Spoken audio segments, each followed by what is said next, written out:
관리자 교육을 따로 받을 기회가 많지 않습니다. 왜냐면 여러분들이 대다수가 선보 출신이시거나 원수사 그 GA 출신이시면 아예 받을 기회가 거의 없다라고 보여지고, 그 다음에 이제 선보에서도 센터장이나 아니면 육성 코치를 하셨으면 조금 배웠지만 실제로 리더운 교육 받으시는 경험이 거의 없기 때문에 GA에서는 사실 이렇게 배울 수 있는 경험들이 거의 없습니다. 그래서 제가 오늘 그것들을 그러니까 실무 위주로 좀 알려드릴 거고, 너무 다행인 건 앞서서 2개 강의에서 제가 오늘 조금씩 그래도 어쩔 수 없이 넣어야 되는 것들이 있었는데 그런 분들 많이 나왔기 때문에 그런 분들 빼고 제가 설명을 좀 드리고자 합니다.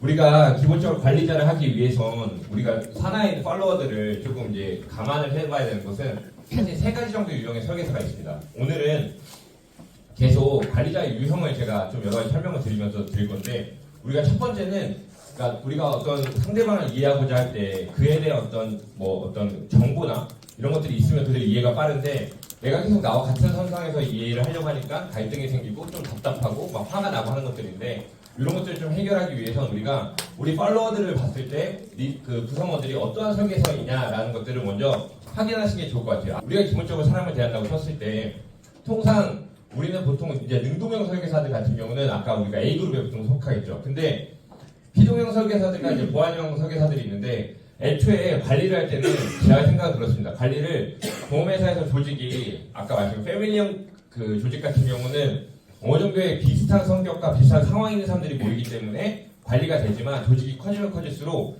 점점 다양한, 그러니까 20대부터 60대까지 기혼과 미혼, 그 다음에 자녀가 있고 없고, 그 다음에 본인이 주수입원인지 부수입원인지 등등등. 그래서 또 어떻게 보면은 특히 지금 젊은 남성 조직 같은 경우는 저 또한 젊은 남성 조직이 있었지만 대부분이 사실 가정 환경도 비슷해요. 네, 근데 그렇기 때문에 막 열심히 해야 되고 이런 것들이 많은데 점점 나이가 먹고 병력이 커지고 조직이 커지면 엄청나게 다양한 사연들이 있기 때문에 이런 것들에 대비해서 우리가 먼저 구분을 좀 해낼 수 있어야 된다. 그래서 그들에 맞게끔 매니지먼트를 시행해야 되는 거고, 우리가 그 매니지먼트 할 때 이거는 실제로 뭐 매니지먼트에 관련된 이야기는 아니지만 이런 부분들 좀 같이 그 생각하고 가면 좋은 부분들, 아까 이야기 나왔던 부분이지만 과연 여러분들도 마찬가지고 여러분들이 관리자로서 FA분들께 물어봐야 되는 것은 왜 보험 영업을 하는가 라는 거에 대한 이 원천적인 질문을 한 번에 답을 못 듣습니다. 이것은 그 답을 FC도 낼 수가 없고 1년 2년 동안 같이 하면서 꾸준히 그 답을 찾아가야 되는데,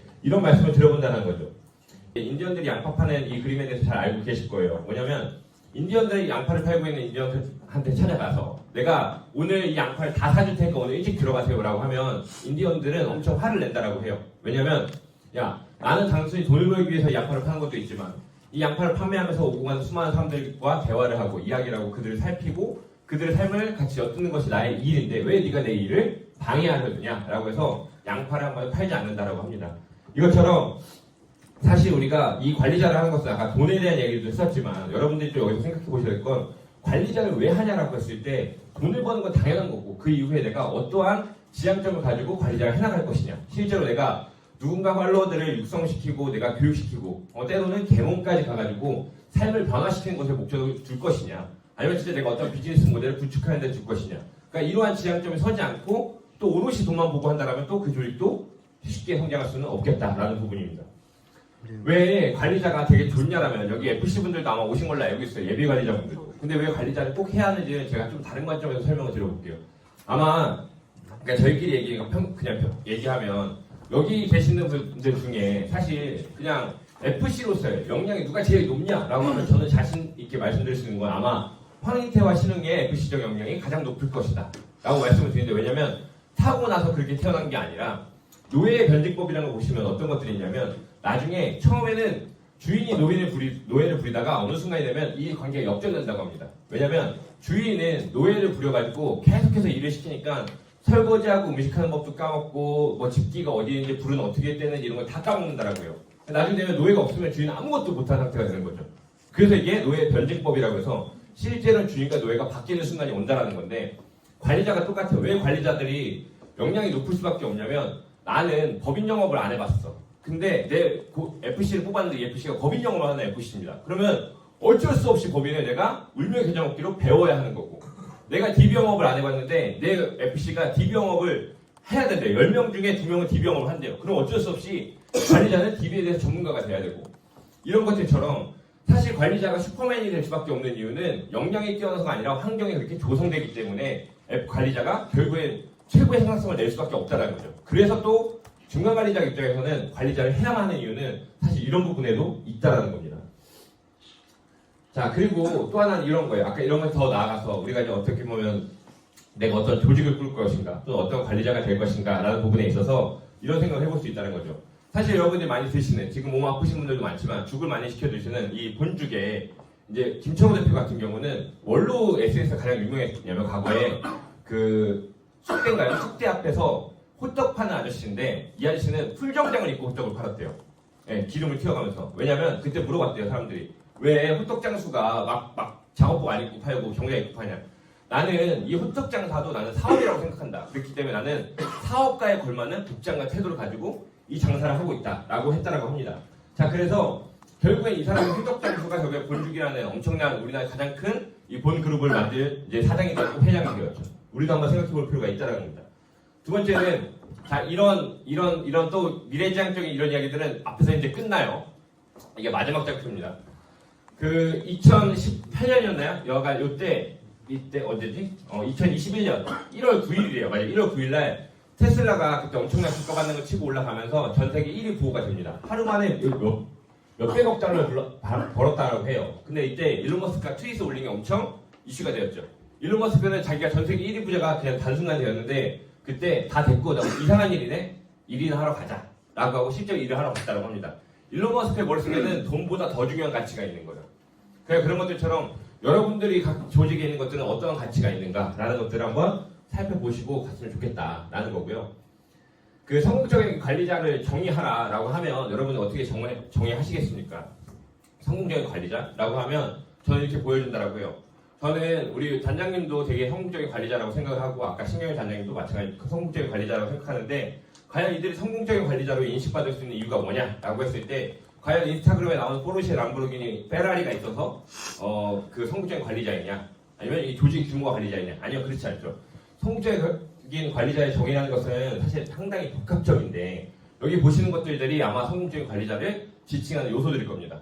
많은 것들이 있겠지만 그 중에서도 뭐 많은 소득을 창출하는 것도 있고 회사의 분위기도 좋아야 되고 충성심이 있는 팔로워들도 있어야 되고 자아가 실현됐어야 되고 부가 형성이 되고 여러 가지가 있겠지만 이런 것들을 모두 통칭해서 우리는 어떤 거라고 하냐면 사실 요새 모든 기업, 대한민국에서 모든 기업의 추구하는 방향성은 다 획일화되어 있는데 ESG 경영이라고 해서 이 ESG 경영은 사실 환경적으로도 그 이득을 할 수 있는 기업이어야 되고 그 다음에 사회적으로 기여할 수 있어야 되고 그 다음에 지배구조가 명확하게 잡혀 있어야 된다라는 건데 이 ESG 경영을 한마디로 압축하는 것이 바로 지속 가능한 경영이라는 거예요. 무슨 말씀이냐면 저 또한도 아까 제가 늘 말씀드리지만 제가 무슨 교육학과 강의할 때 제 얘기하는 거 별로 안 좋아하는데 11년 동안 짧게 하면 보험 영업을 하면서 제가 봤던 것 중에 정말 절대 무너지지 않을 것 같은 기라성 같은 조직들을 수백 개를 봤지 않겠습니까? 저 조직은 절대 무너질 수 없다.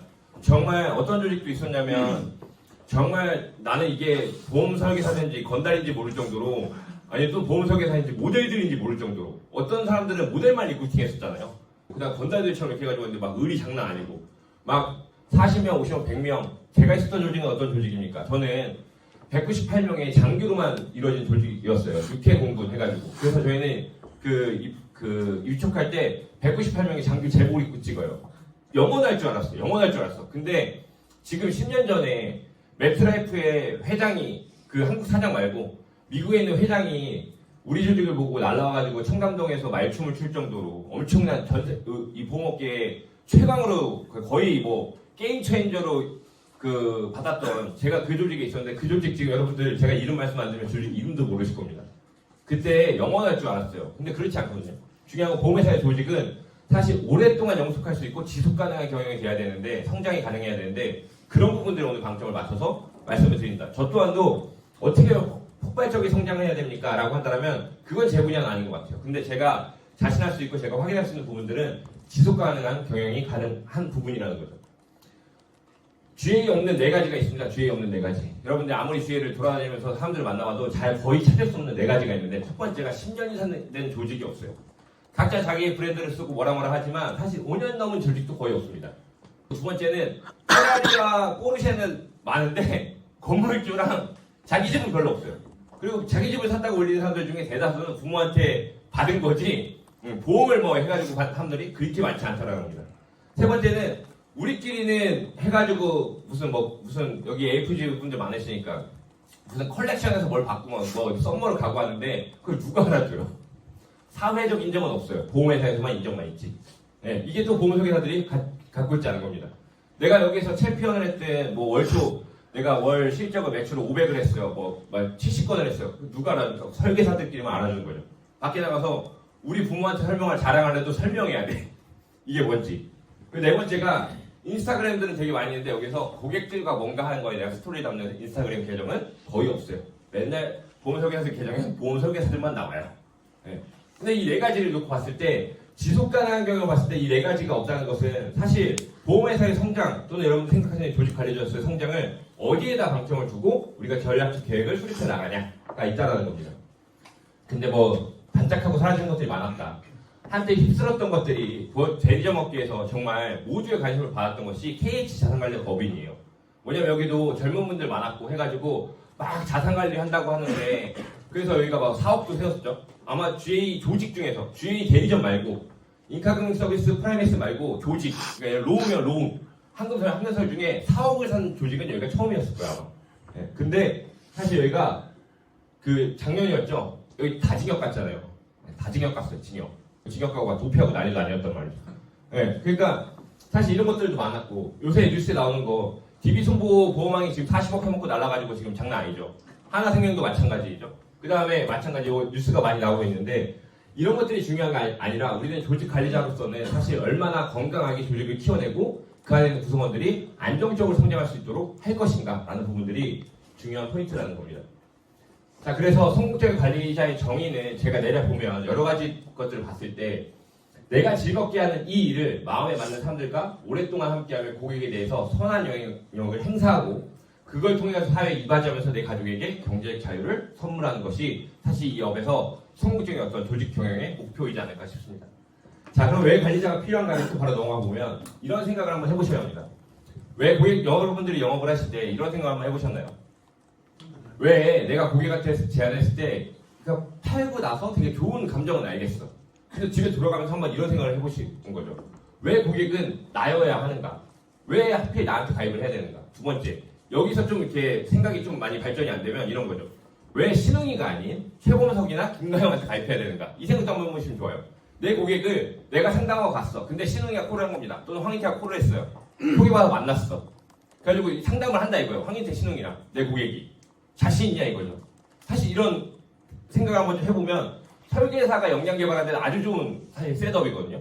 나보다 내가 어떻게 보면은 업계에서 나보다 잘한다라고 생각하는 사람, 나보다 뛰어나다고 하는 사람이 왔을 때 또 내 고객이 그 사람이 아닌 나를 선택할 수 있겠는가 라는 부분에 초점을 맞추고 역량을 개발하면 마찬가지인데 이런 것들이 아까 강사님 말씀하셨던 달력 이야기로 귀결이 되죠. 제가 참 좋아하는 사실입니다. 여러분들 연말에 달력을 왜 주셔야 되냐? 자, 관리자에 대한 셋업을 말씀드리기 위해서 말씀을 드리는 건데 달력을 왜 주셔야 되냐? 저는 항상 이 생각을 하고 이 현장을 봤었는데 여러분들이 연말에 달력을 주시지 않으면 아까 여러분한테 30만원, 50만원 가입하신 분들이 1년을 600, 10년을 6천을 내시는 엄청난 고객이죠. 여러분들한테 사실 거의 돈 1억에 가까운 돈을 월납 30만원, 50만원 하면 맡기시는 고객들인데 이 고객들 회사에 근무를 하고 있습니다. 이 회사 뭐 영업부도 있고 관리부서도 있고 인사부도 있겠죠. 근데 어느 날 한 12월 한 20일쯤에 막 일을 하고 있는데 그 문 열고 낯선 사람이 들어옵니다. 정장을 입은 누군가가. 그래서 와서 여기 혹시 임주인님 계시나요? 이러고 들어와요. 그래서 저기 저 자리인데 그랬더니 성환씨 왜 왔어? 이런 거야 고객이. 보험 설계사요. 와서 아니 연말인데 당연히 담당자에서 찾아뵙고 인사드려야죠 하면서 달력이랑 트렌드 코리아 2025라든가 이거랑 연말 다이어리랑 해서 선물에 손편지 써가지고 갖다 줍니다. 1년 동안 그 돈을 잘 낭패해줘서 감사하고 그 다음에 좋은 분들 소개시켜서 감사해서 제가 오늘 직접 찾아왔습니다. 혹시 주변에 계신 분들 중에 달력 필요하신 분들 있으면 제가 좀 자리에 놓고 와도 괜찮을까요? 혹시 달력 필요하신 분 해서 거기서 음료수랑 같이 해가지고 달력 쫙 돌리고 옵니다. 만약에 여러분들의 고객이 여기서 그 담당 직원이 아니라 다른 사람들이었어요. 여러분들의 고객이. 그럼 고객이 바로 이 생각하지 않겠습니까? 야 나도 얼마 전에 와가지고 간이고 쓸개고 내줄 것처럼 나한테 막 해가지고 막 전화도 모바일 청약 왜 안 하냐고 막 해가지고 짰는데 이 새끼는 이거 연말 되게 연락도 없고 살아났고 근데 얼마짜리 있는데 전화 못 해. 그랬더니 나 저 사람은 달력 들어온 사람한테 한 5만 원짜리 폰밖에 안 돼. 저렇게 잘 챙겨준다? 라고 한다면 우리 계약이 잘 살려지겠냐라는 거죠. 똑같은 맥락에서 설계사가 보험 영업을 하는데 필요한 것들은 이런 것들이 있다고 합니다. 지금 보시는 것처럼 FC들이 영업을 하고 이직을 하거나 설계를 하려고 하면 지금 보시는 것처럼 수수료도 중요하고 시장도 중요해요. 마켓도 있어요. DB도 있어야 되고 내가 그 기술을 연마시킬 수 있는가, 그 다음에 지식도 누가 가르쳐줄 수 있는가, 그 다음에 회사의 문화는 어떻고 비전은 어떻고 관리는 어떻고 동기부여는 어떻게 되는가 라는 것들이 있을 때 여러분들이 뽑고자 하는 후보자가, 여러분들이 그 리크루팅 하려고 이제 CIS 하고 있는 후보자가 왜 나여야 하는가, 왜 우리 조직이어야 하는가에 대해서 명확하게 내가 어필할 수 있다면 그 포인트는 되는 거고, 근데 그게 아니라 맨날 가서 스스로 얘기하고 있고 DB 얘기하고 있고 왜 나여야 하는가, 아까 설계사 영업하는 것처럼 여기에 대한 확신이 쓰지 않는다면 양질의 리크루팅이 어렵다는 거죠. 그리고 뽑았을 때도 마찬가지 문제인 거고.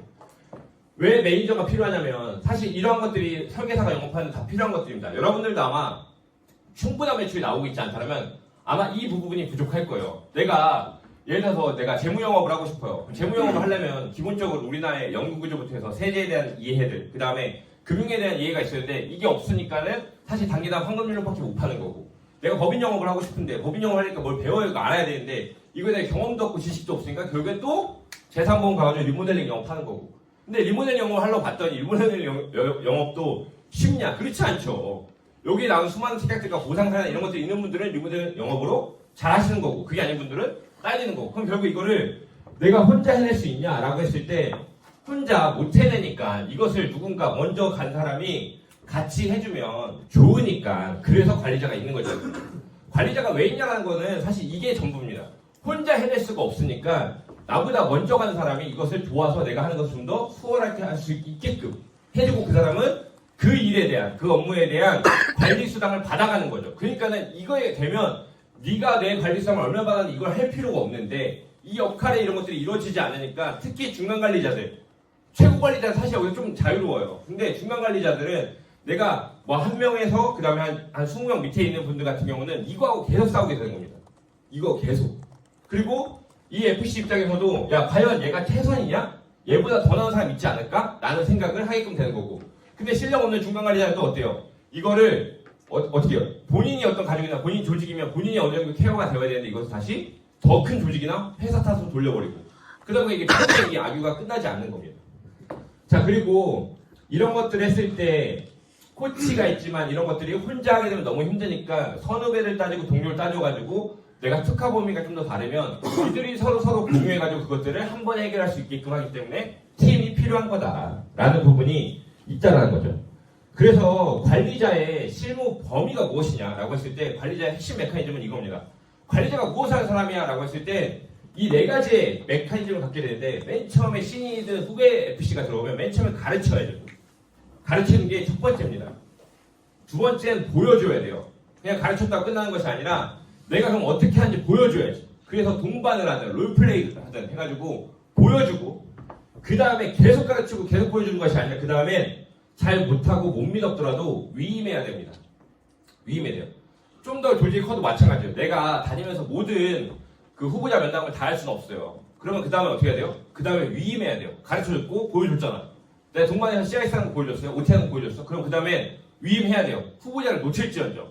그리고 나서 지켜보고 관찰하고 모니터링 해주고, 이 순간들이 돌아가는 것들이 사실 신입 FA를 육성하는 데 있어서 가장 기초적인 메커니즘입니다. 근데 이게 꼬여버리거나 내가 가르쳐줬잖아 왜 몰라라고 하는 것도 안 되는 거죠. 사실 가르쳐주고 보여주고 그 다음 위임한 다음에 지켜보고 부책하고 다시 가르쳐주고, 이것들만 돌아가면 되는데 이 기본적인 메커니즘이 관리자의 머릿속에 서 있지 않으면 사실 관리자가 출근해가지고 맨날 만나서 커피 마시고 밥은 먹는데 뭘 해야 될지 모른다는 거죠. 뭘 해야 될지.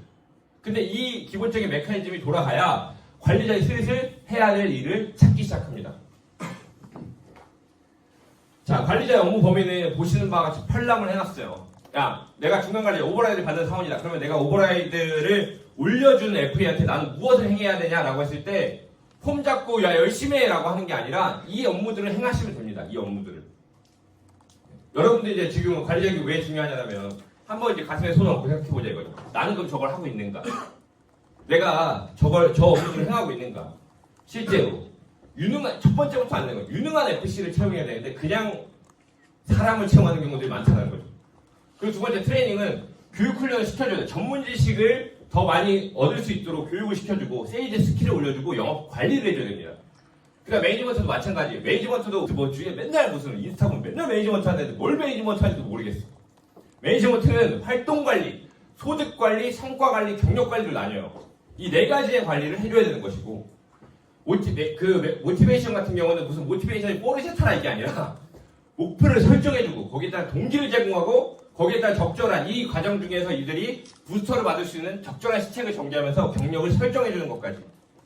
마케팅 같은 경우는 시장 발굴, 브랜딩, 고객관리 지원. 코칭은 좀 더 큰 범위이죠. 어떤 방향성을 설정해주는 것들이 바로 코칭 단계인데 교육훈련이라고 하는 거, 동반활동, 조인워크 같은 경우는 사실 세 가지로 나뉘어요. 옵저빙, 가이딩, 그 다음 더블팀이에요. 뭐냐, 옵저빙은 뭐냐, 그 FC가 상담하는 것을 지켜보는 거예요. 그냥 내가 끼지 않고.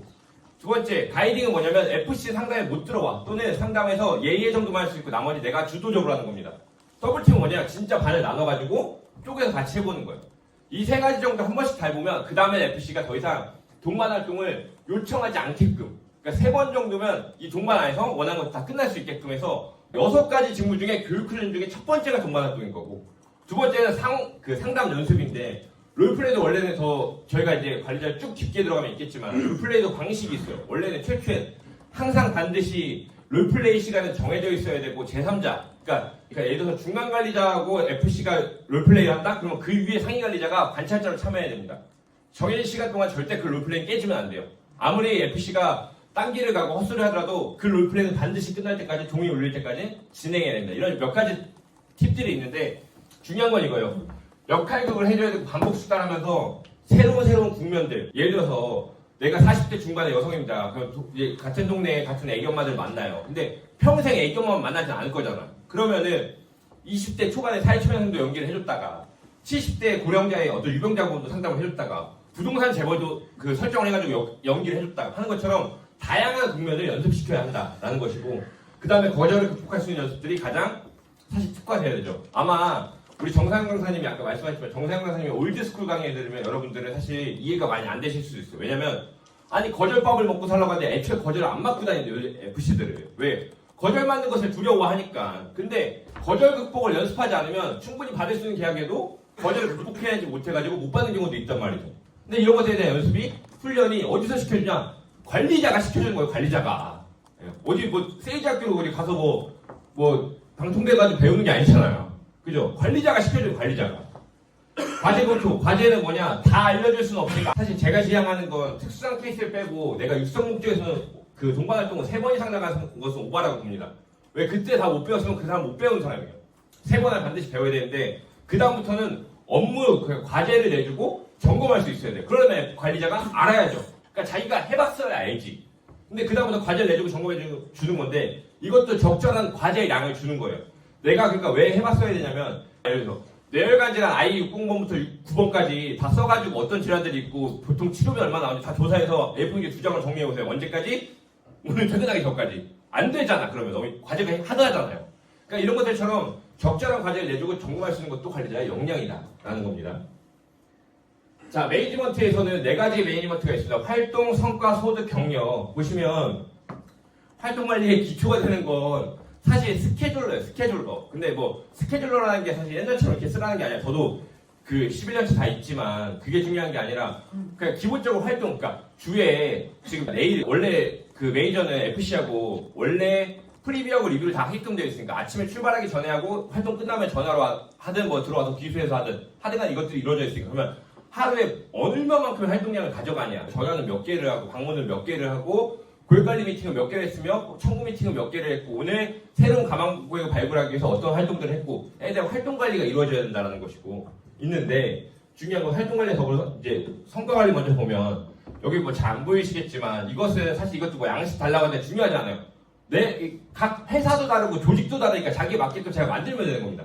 내 FC가 1월 달부터 12월 달까지 연중 동안 해가지고 내가 인정 시점 얼마에 쳤고 그 다음에 내가 DB를 뭐 내가 퍼미션을 했는지 유전자를 했는지 관심 DB를 했는지 해서 내가 방문 몇 개당 콜을 몇 개 때렸고 체결률은 어떻게 되고 하는 것들이 여러분들이 관리자니까 그럼 이런 것들 관리 FC가 이거 다 취합해서 주면은 타율 계산해주고 이게 얼마만큼 어디에 효율이 좋은지를 체크해서 이거 가지고 미팅해주고 그 다음에 전체 유지율은 어떻게 됐고 분기 실적은 어떻게 됐고 수수료는 얼마가 나왔고 보험 판매 비중을 보니까 당신은 1월 달부터 한 달 동안 3분기 또는 1년 동안 해가지고 건강보험 판매 비중, 연금보험 판매 비중, 그 다음에 뭐 유병자 판매 비중이 얼마만큼 되고 하니까 당신은 어떨 때 체결률이 좋을까 이쪽 시장을 잡아보고 이런 것들이 나와줘야 되고 그 다음에 그 내가 고객 중에서는 지인 소개 고객이 지인 고객이 많은지 소개 시장이 많은지 DB가 어느 DB가 많은지 개척이 많은지 타율들 계산해가지고 활동 관리를 해주는 것들이 관리자 활동 관리잖아. 활동 관리는 관리자가 해줘야겠죠. 그렇죠?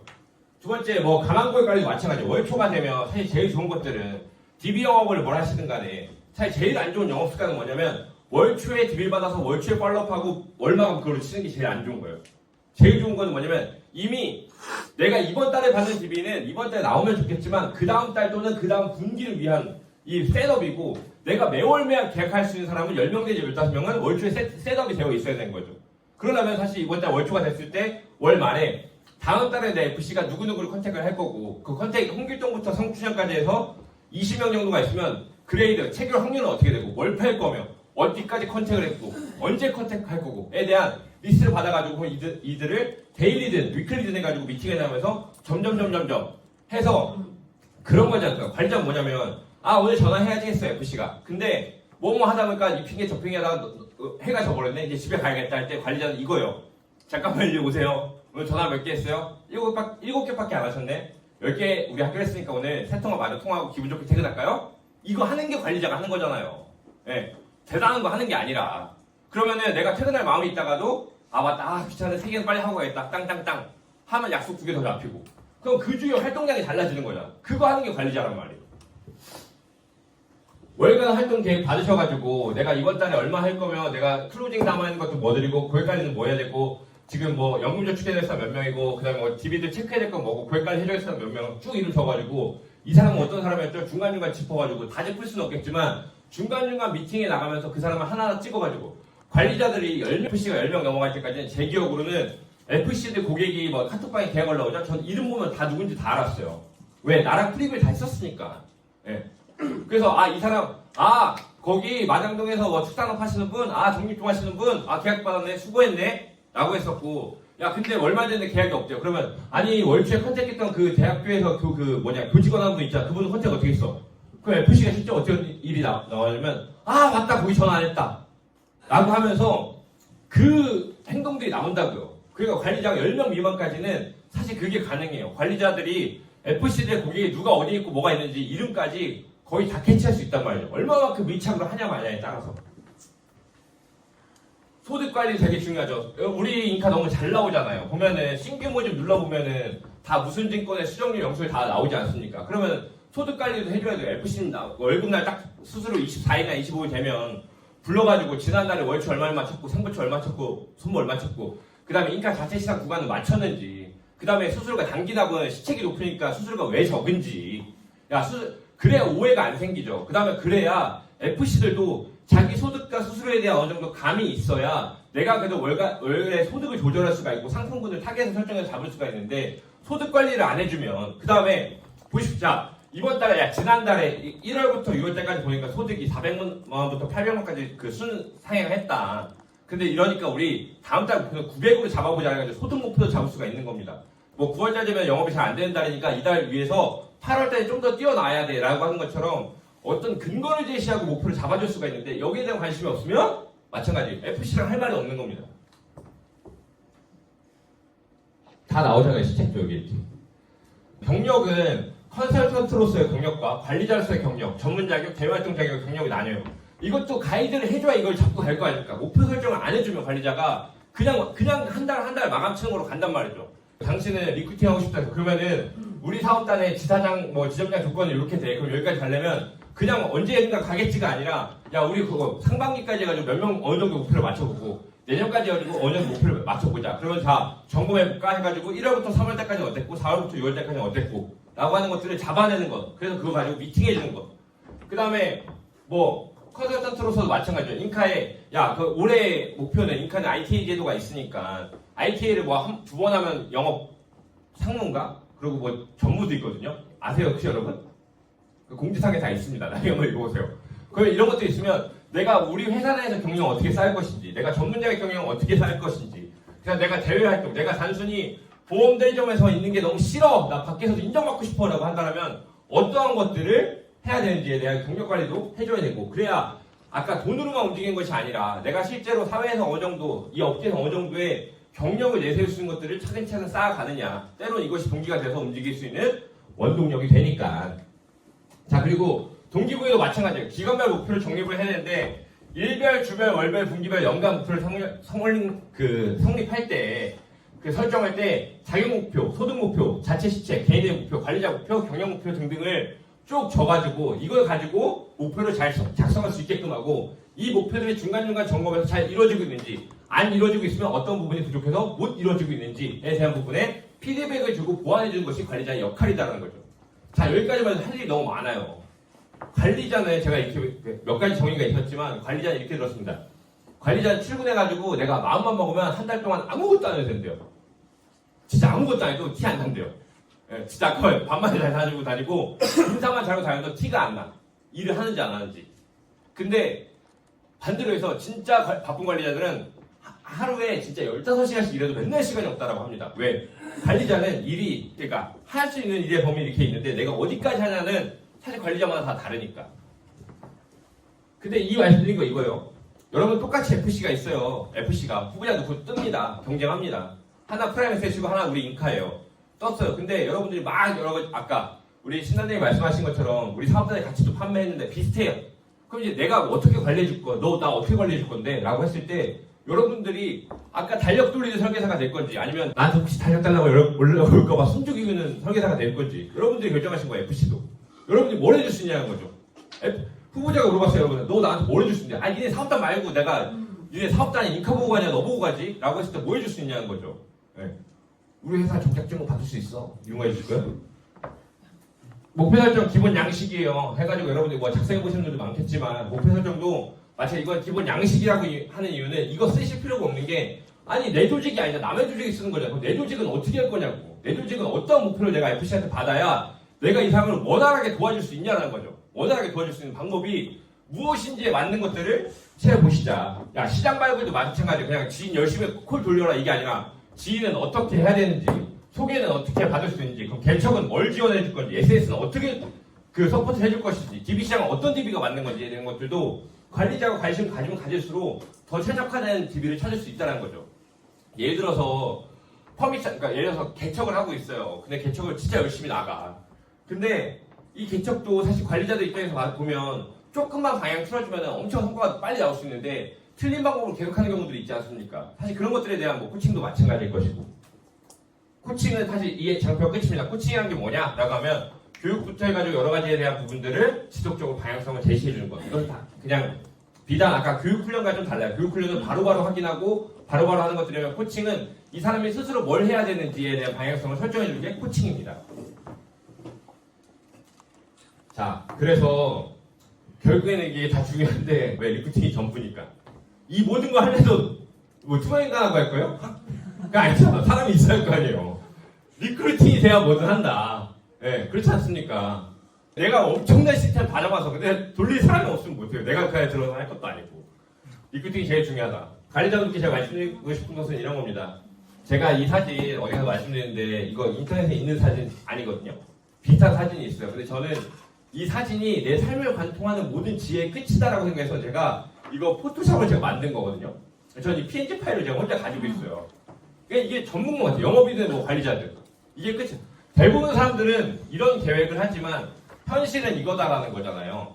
그러니까 이 안에 할 일들이 얼마나 많겠어. 난관들도 많고. 근데 이런 것들을 사실 마인드셋 자체가 이런 마인드셋이 있어야 어느 정도 성공적인 관리자 할 수 있다. 물론 이런 것들이 있어요. 지금도 이제 간간히 영업하지만 영업 한창 할 때 보면 이런 경우들이 있습니다. 아, 저 사람은 막 시장을 이렇게 막 하는데 막 저 사람은 영업도 잘 못하는 사람이었고 너무 매력도 없고 한데 어떻게 저렇게 큰 기회를 받고 챔피언을 하지? 라고 이렇게 보면은 그 비결이 뭘 것 같아요? 그 사람 영업하는 비결. 제가 한번 물어봤어요. 그랬더니 그냥 호구가 걸린 거더라고. 관심들을 만나는데 돈이 엄청 많은 건물주 만나가지고 뭐 금도 몰라. 예, 근데 그냥 갔더니 한 1,000만 원짜리 해준 거예요. 근데 이것처럼 사실 조직도 마찬가지거든요. 조직도 운이 되게 좋아가지고 조직이 되게 빨리부터 빨리 크는 경우들이 있어요. 근데 그것이 과연 영속하냐라고 했을 때 그렇지 않다는 거죠. 그 큰 조직이 무너지고 계약이 깨지는 것도 하나의 과정이에요. 근데 이럴 때 내가 중요한 건 가고자 하는 방향이 명확하게 설정이 되어 있고 이 안에서 내가 이 문제들을 해결할 수 있는 역량이 있어야 되는데 그 역량들을 평시에 갖춰놓지 않으면 문제 상황이 왔을 때 극복해내지 못한다라는 거죠. 제가 영업할 때 이렇게 들었어요. 그 영업 세이즈는 운치 기삼이라고 들었습니다. 여기서 혹시 잘 모르는 분들이 운치 기삼의 기가 기세인 줄 아는데 그게 아니죠. 운치 기삼의 기는 제주기자입니다. 내 역량. 근데 옛날부터 관리자는 운이 9고 기가 1이래요. 근데 중요한 것은 이 제주라는 것이 그럼 좀 약해도 되고 내가 리크루팅만 잘하면 되냐? 그렇지 않죠. 시스템을 돌리고 관리자로서의 역량이 없다면 아무리 리크루팅 많이 해도 계속 죽어나가요. 그러니까 이런 경우도 있어요. 저는 약간 국내 손해보험사가 약간 그렇다고 생각하는데 너무 감사하다. 국내 손해보험사에게 어느 순간 들으니까. 왜냐면 신은 리크루팅을 그렇게 잘해. 막 생신입들 막 도입해주면 이제 주위에서 다 데려가. 그것처럼 조직에도 있어요. 어떤 주위에는 리크루팅 기가 막히게 근데 자꾸 딴 데 데려가. 네. 근데 마찬가지예요. 사실 어느 정도의 제주 우리의 시스템이 있어야 된다. 여러분들 어떤 관리자가 될 것이냐라고 봤을 때 이거 또 중요한 부분입니다. 자, 이런 거예요. FC가 유능한 관리자를 만나면 점진적으로 성장해요. 근데 애초에 영업에 안 맞는 사람일 수 있잖아요. 이 사람은 다른 회사, 이제 다른 직업을 찾거든요. 이제 보험을 그만해요. 근데 무능한 관리자를 만나면 자꾸 실패하면서 다른 보험회사에 가요. 네. 유능한 관리자를 만나면 보험에 안 맞으면 빨리 그만두게끔 한단 말이지. 근데 나쁜 못된 관리자 그 FC를 만나면 불만만 쌓이고 막 얘 때문에 잘못했다고 생각해서 계속 이 주위 판을 돌아 이렇게 부천을 떠도는 망령처럼. 그리고 여러분들이 어떠한 관리자가 될 것인가에 대한 그 생각도 좀 해보시는 게 좋아요. 근데 제가 생각하는 관리자는 이겁니다. 사실 탈무드에 나온 것처럼 저는 설계 저 잘 할 줄 모르거든요. 저는 설계 잘 못해요. 저는 손해보험사 메이처하지 말고 어떻게 하는지도 몰라요. 수술 제일 많이 주니까. 그 다음에 저는 생고 출신이니까 DB생명한테 우리 황당히 맨날 그거 하신단 말이에요. DB생명 판다 나쁜 사람이라고. 근데 저는 그것보다 더 중요한 건 뭐냐면 FC한테 설계를 해주는 것보다 FC한테 설계할 수 있는 방법을 알려드리고 영업하는 걸 가서 계약을 받아주는 것보다 계약을 할 수 있게끔 도와주는 게 관리자의 역할이라고 생각합니다. 저는 그런데 다를 수도 있죠. 근데 그런 것들처럼 보면 우리가 관리자의 유형도 제가 맨 처음에 삼국지 이렇게 유비주 관상부 했었는데 아까도 잠깐 나왔었잖아요. 이거 좀 극혐할 것 같아가지고 이 유형을 좀 바꿔봤어요. 그러니까 우리 기획사 4대장 보면 이게 있잖아요. 이거 되게 다 남들 아시는 거죠. 그렇게 각 기획사가 다 그게 달라요, 느낌이. 근데 이거 약간 보험과 비슷한 것 같더라고요. 보험회사에도 관리자가 보통 4가지 정도의 관리자가 있다고 해요. 보면 여기 지원형, 웰라운더, 리더가 이렇게 있는데 지원형 같은 경우는 사실 제일 속편한 직업이죠. 우리 특히나 이 생보사, 그러니까 손보 말고 생보사 공채 전략들 보면은 사실 공채는 아니고 이렇게 그 FC 하다가 그냥 공채로 전환된 분들이 있거든요. 그 정도로. 그럼 보통 이제 맨날 사무실에 그냥 설계 매니저 못지않은 역할을 하세요. 근데 설계 매니저도 하고 교육 매니저도 하는데 총무도 했다가 뭐 다 하는 분들 계세요. 지원형 관리자들도 있고 그다음 웰라운더라고 해서 사실 뭐 리크루팅도 좀 하고 영업도 좀 하고 관리 좀 하시는 분들도 있고 그다음 리더형 관리자라고 해서 사실 리더형 관리자가 좀 주위에 좀 많다고 보여지는데 사실 이런 분들도 있고 사업가형 관리자들도 있어요. 근데 이거 보시는 것처럼 나는 어떤 관리자가 될 것인가 라는 것도 한번 정해보시면 좋을 것 같고 여기에 따라서 단점은 또 이렇게 되어 있습니다. 지원형 관리자는 절대 선수 저기야 있지 않죠. 어항이 너무 작으니까. 근데 웰라운더 같은 경우는 본인이 너무 잘났기 때문에 사실 큰 조직은 못 간다라고 하고 리더들도 마찬가지예요. 근데 리더형 관리자들이 여러분 생각보다 공황장애가 많아요. 막 생긴 거는 막 다 레슬링 선수처럼 생겼는데 공황장애가 엄청 많습니다. 그리고 뭐 사업가형 관리자 이게 너무 좋은 거예요. 근데 또 망하면 크게 망하더라고요. 근데 저 중요한 건 뭐냐? 제가 드리고 싶은 말씀이 이거예요. 근데 보험회사에 존재하는 관리자들 중에 90%는 저 4가지 중에 아무것도 속하지도 않아요. 사실 다 어중뛰다 이거죠. 4가지 중 뭐라도 하나 맞으면 좋은데 요거가 오늘 이제 제일 중요한 거 여러분들 저랑 황단장님 좀 알려드리고 싶은 거. 그 리크루팅은 프로세스라는 게 있어요. 그냥 쉽게 말씀드리면 자 맨 처음에 이제 가망고에 발굴하죠. 그럼 OT라는 걸 해요. OT 때는 사실 너무 많은 이야기를 주고받는 게 아니라 서로에 대한 탐색입니다.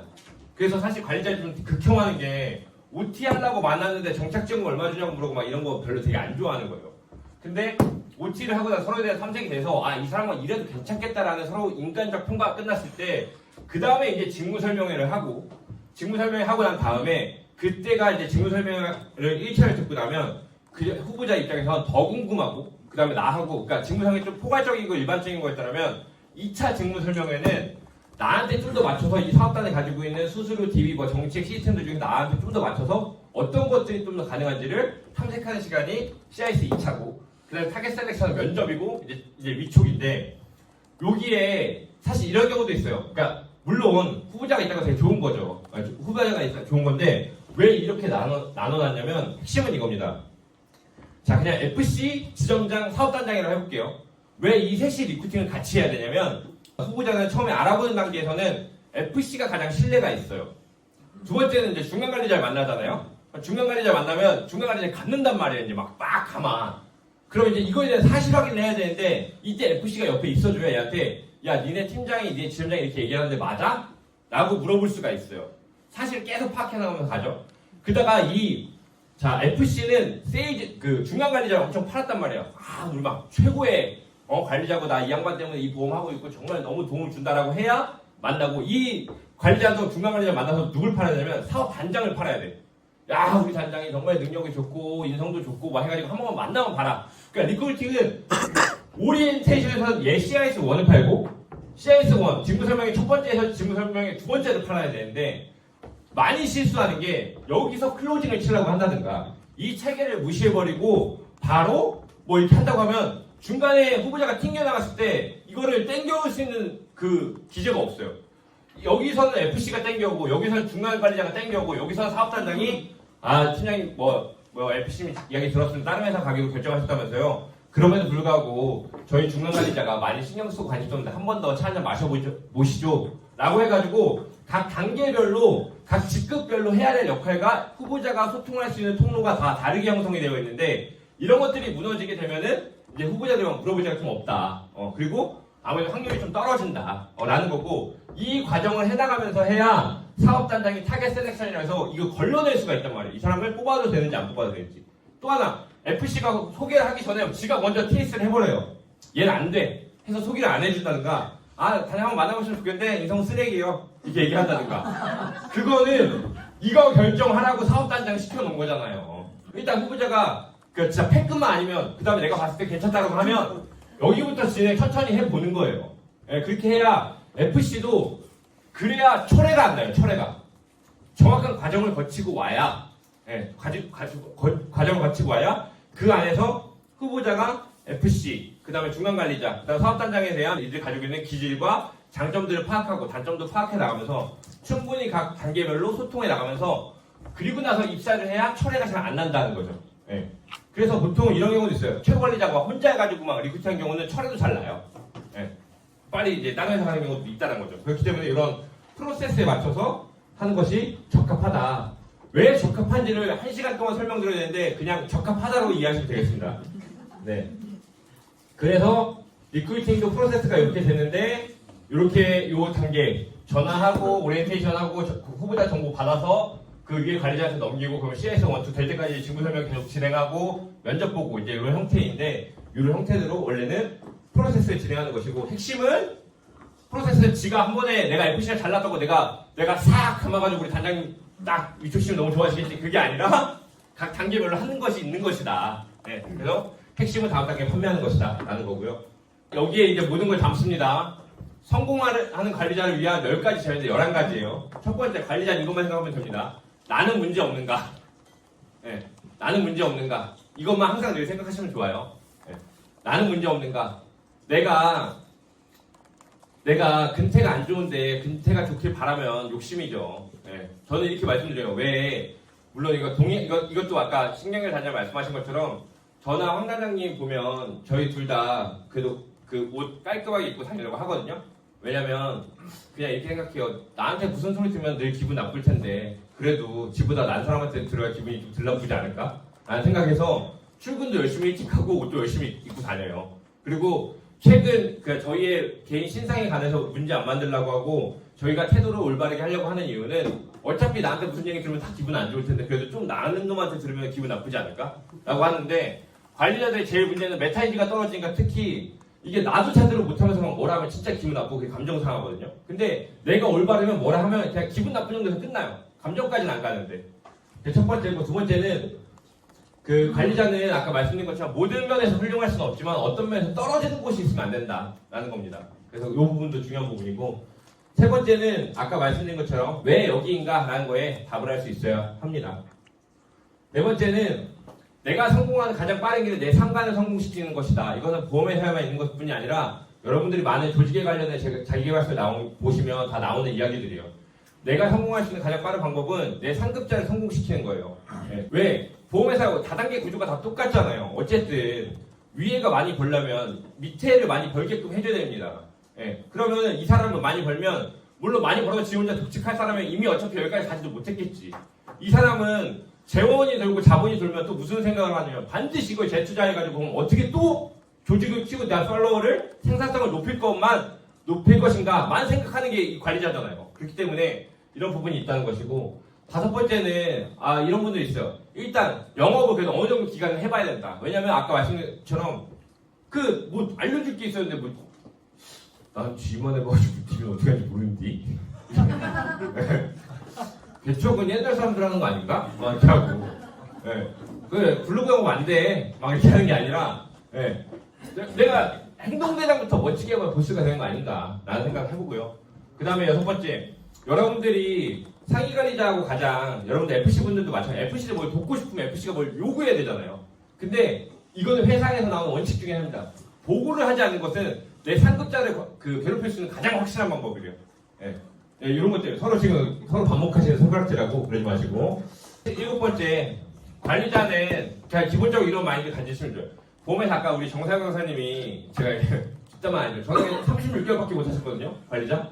왜냐면 그만큼 어려운 거야. 이렇게 훌륭한 사람도 제대로 하려면 진짜 힘든 거거든요. 그러니까 이런 것들이 어느 정도 전제가 돼야 된다는 것이고, FC는 관리자가 얼마만큼 관심 갖냐에 따라가지고 월초부터 말많이 걸고 좀만 더 신경 써주고 고객 이름 불러주면 실적이 20% 더 해요. 확실한 거. 예. 근데 관심 안 갖고 방치해두면 이 실적 20% 못 들어온다. 이거 쌓이면 이게 곧 실력이니까. 관리자는 같은 말을 300번 되풀이하는 직업이다. 그 다음 FC를 돈을 버는 순간 그들은 귀신같이 알아챈다. 마지막 11번째. 더 중요한 건 이거는 그냥 관리자 교육이기 때문에 많지만 하나 제가 말씀드리고 싶은 건 이거예요. 진짜 유능한 관리자는 잡아 당길 때보다 놓아야 될 때 잘 알아야죠. 해촉시킬 때 그만두게 했을 때는 더 이상 그만해 수고했어. 이제 돌아가자. 고향 앞으로 해가지고 이제 갈 수 있는 그런 것들도 잘 할 수 있어야 됩니다. 왜냐면 보험회사에서 제대로 열심히 안 하고 성실하지 않는데 오래 있는 것은 사실 재앙이고 재산 까먹는 거니까 빨리빨리 끝내주는 것도 그렇죠. 자, 그리고 마무리입니다. 이제 리크루팅이 전부라고 했어요. 근데 이 리크루팅을 다른 말로 하면 무언가를 하고자 하는 의지이고 하기 때문에 저는 이것을 태도라고 합니다. 관리자는 태도가 사실 전부죠. 뭐 우리가 가장 그 기초가 된 것을 뭐 근무 태도라고 하는데 근태부터 해가지고 내가 리크루팅을 하고자 하는 의지, 그다음에 조직 구성원들을 성장시키고자 하는 태도와 의지 등이 전부라고 보고, 그다음에 이것들을 가장 쉽게 할 수 있는 것은 솔선수범이라고 관리자의 가장 유망한 덕목을 이렇게 봅니다.